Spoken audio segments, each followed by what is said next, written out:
Premium productions पीके की जानिब से हम आपको खुश आमदीद कहते हैं। इखलाकियात और आदाब ज़िंदगी के हवाले से मौजू है कौन मुसलमान अफजल है। हज़रत अबू मूसा अशरी रज़ी अल्लाह ताला अन्हु से रिवायत है, सहाबा ने अर्ज़ की, या रसूल अल्लाह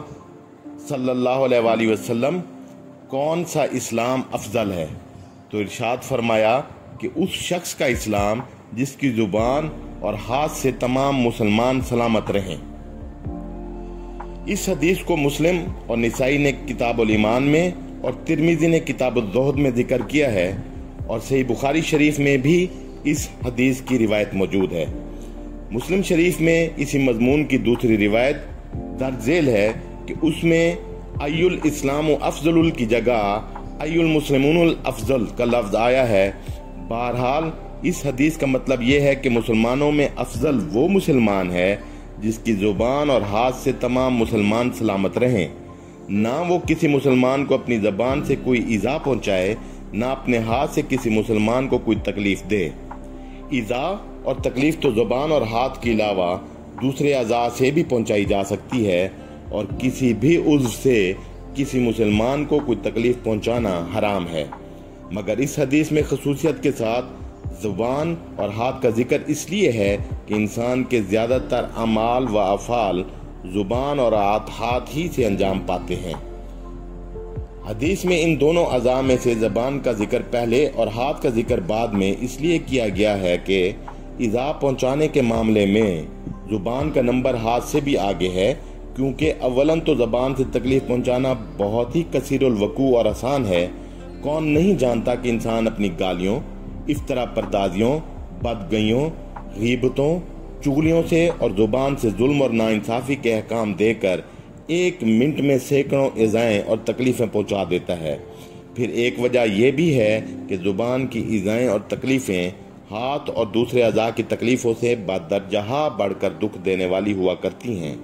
किसी शायर ने इस बारे में क्या खूब कहा है, यानी बर्छियों और भालों के जख्म तो भर जाया करते हैं, मगर ज़ुबान के लगाए हुए जख्म कभी नहीं भरा करते, बल्कि वो हमेशा ताज़ा ही रहते हैं।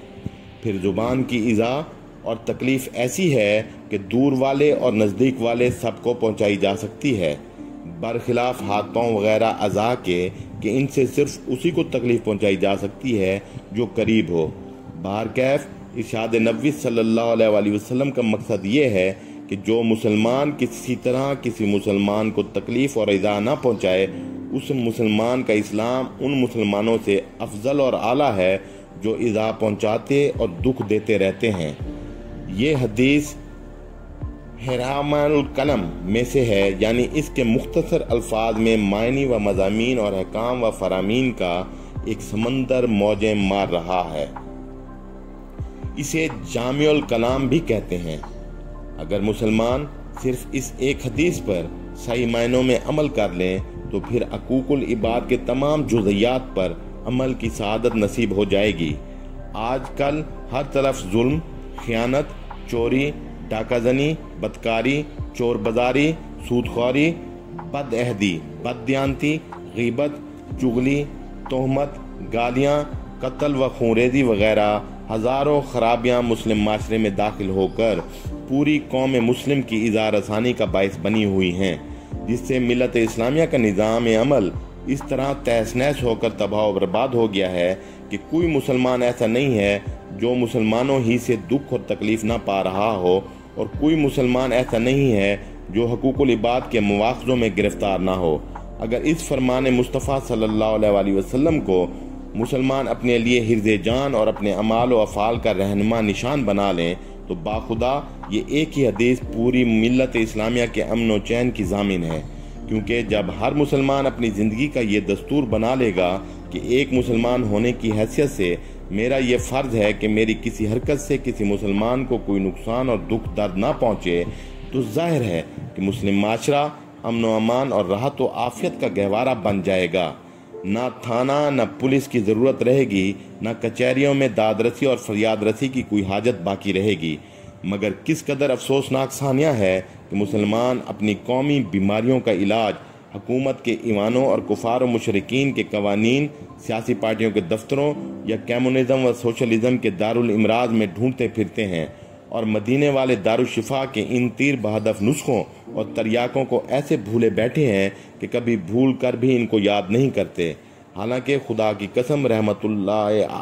للعالمین صلی اللہ علیہ وسلم کہ وہ ذات گرامی ہے جس کے بارے میں پورے عزم و یقین اور وثوق و اعتماد کے ساتھ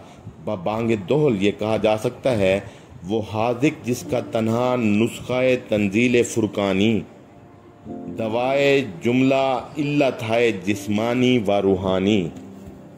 آخر میں آپ کو گزارش کرتے چلیں کہ سخی بنیں اور سخاوت کو پسند کریں، ہمارے چینل کو لائک اور سبسکرائب کریں، اور اپنے تمام دوستوں، اقربا، عزیزوں اور رشتہ داروں کو چینل لائک اور سبسکرائب کرنے کی ترغیب و تحریک دیں تاکہ ہماری تقویت اور حوصلہ افزائی ہو اور آپ کو تمام معلوماتی ویڈیوز کا بر وقت ابلاغ ممکن ہو۔ ہم آپ کو شکریہ ادا کرتے ہیں۔